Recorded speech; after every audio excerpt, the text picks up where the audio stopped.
8:25, and an article came across my desk last week on whether or not Africa needs, not you, Africa. They wrote an article on what I need? On what you need, yes, that's how famous you are. On Africa, the continent, as opposed to Africa, the celebrity, needs, whether or not we need a public stem cell bank or a public cord blood bank. Now, with both my kids, I took money out of my bond to save stem cells because of all the different reasons that they are so important and they are so beneficial. I had a friend whose little girl was 5 years old. She died of myeloid leukemia. They never, ever found a bone marrow match for her. And I remember at the time thinking, if I freeze this cord blood, it's like having the winning numbers to a lottery I don't want to play. Rehrl's on the line. He's the managing director of CryoSave. Hi there, Louis. Hi, Sam in Africa. How's it going? Very well, thank you. Now, Louis, I've stored cord blood, but it's extremely expensive. What are the chances that Africa would be able to get a public cord blood bank, and why would it be so beneficial? Okay, well, the chances are getting better and better all of the time because we are starting to talk about the topic, and it's such an important topic to talk about. But like you so correctly raised, yes, cost is one of the big barriers that we have to get over to be able to get this right. But as far as the need goes, there's an absolute desperate need for a public stem cell bank, not only in South Africa, but the entire African continent and the rest of the world, because of an issue that you also raised, and that is this problem that we have of finding tissue types or matching samples to be able to treat this vast sort of array of different tissue types or genetic types that we've got across the world. And we need to bank more samples so that we can start to get the ability to treat more and more people. Louis, let's talk about the process, because a lot of people are unfamiliar with it. From start to finish, why do we harvest cord blood? How do we harvest cord blood? And what can we get from it? Okay, well, if we start with why we harvest it, cord blood is now been discovered as a very, very good source of stem cells. So when we're doing some of these treatments for these leukemias, et cetera, we need these stem cells for these treatments. And traditionally we've used bone marrow or peripheral blood stem cells, but we have the normal problems of, finding donors and so on. But every day, and in South Africa, we estimate we throw away about 96% of the umbilical cord blood every month. So we've got this huge resource that's being discarded. And if we could save that by collecting it at the birth or just after the birth and then putting it through a process and storing it, we could then build up these banks or these registries that we could have this resource available when we need it for transplant. Why are the stem cells themselves so important? Because they can be used really for almost anybody.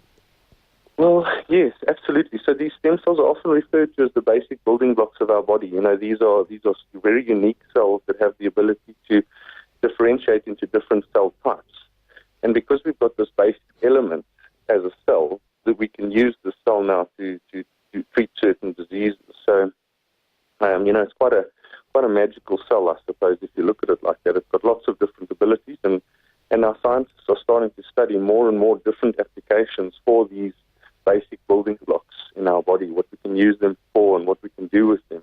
And it's absolutely fascinating when we start to look at the different application potentials. Now, we know in certain countries, and obviously it's an income group specific thing, that, as you say, certain diseases are able to be either stopped or even reversed. But especially in South Africa, where a lot of local ethnic groups aren't represented at all in any kind of cord blood situation, this is something that could be of massive benefit to public health. Yeah, absolutely. So let me put it into perspective. So around the world, there's probably more than 100 public stem cell banks, right? And these public banks are everywhere, ranging from South America, Europe, Asia, et cetera. And of those numbers, I don't know if you'll believe this, but there's not one in Africa. So this public banking network or registry doesn't represent the African tissue type or the African demographic at all. And this is why there's a desperate need for it here in Africa, because if you are of African origin or mixed race marriage or something like that, your chances of finding a suitable tissue type match in this international registry is potentially something like 1 in a million. So your chances are really, really dismal. And if we're going to make a difference, we need to start to really take a public bank in South Africa very, very seriously. What kind of diseases or transplants have been done worldwide? What kind of numbers are we talking? Well, when we're talking about specifically cord blood, now cord blood stem cells have been used in over 30,000 transplants. So we must remember that this is already a standard of care around the world. Cord blood is already being used for these different treatments. But these treatments primarily are blood-related or immune system-related disorders. So, your leukemias, et cetera, et cetera. So when somebody would get one of these blood disorders, the standard therapy would be that they would get they'd go through chemotherapy, et cetera, and ultimately, if they need a transplant, they would get a very high-dose chemo, and then that would kill off sort of their bone marrow system and their stem cell system, which is part of the problem, and then they would receive this new infusion of these new stem cells. These stem cells would go into the body, and they would settle in and reconstitute that blood and immune system. So it's a way of resetting the system. It's often looked at like a system reset. But we need funding and we need education if we're going to do a public bank.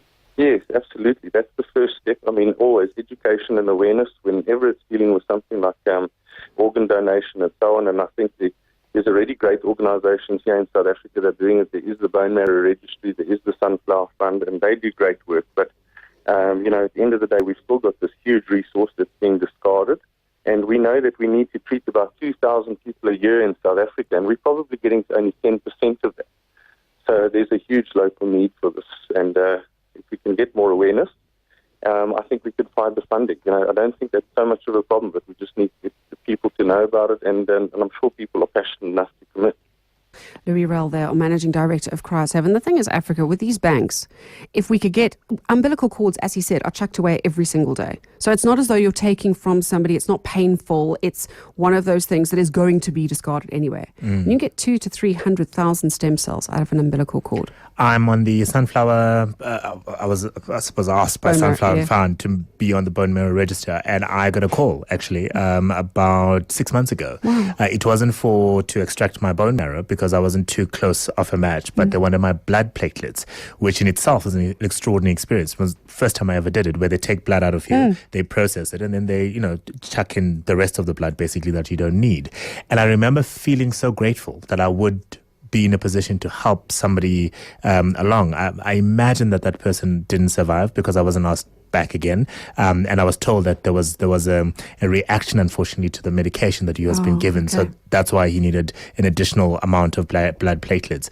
It is sad, but to be able to make that difference is important. And one of the reasons why I was recruited is because black males, for example, I would be a better I'm a most likely match for another Xhosa male in South Africa. That is a reality. And we need to really boost up the numbers. And to be able to have all of this unbelievable sort of cord material that we're throwing away, it's almost a waste. Health Department, hope you listen. 8:25, and an article came across my desk last week on whether or not Africa needs, not you, Africa. I was about, they wrote an article on what I need. On what you need, yes, that's how famous you are. On Africa, the continent, as opposed to Africa, the celebrity, needs, whether or not we need a public stem cell bank or a public cord blood bank. Now, with both my kids, I took money out of my bond to save stem cells because of all the different reasons that they are so important and they are so beneficial. I had a friend whose little girl was 5 years old. She died of myeloid leukemia. They never, ever found a bone marrow match for her. And I remember at the time thinking, if I freeze this cord blood, it's like having the winning numbers to a lottery I don't want to play. Rehrl's on the line.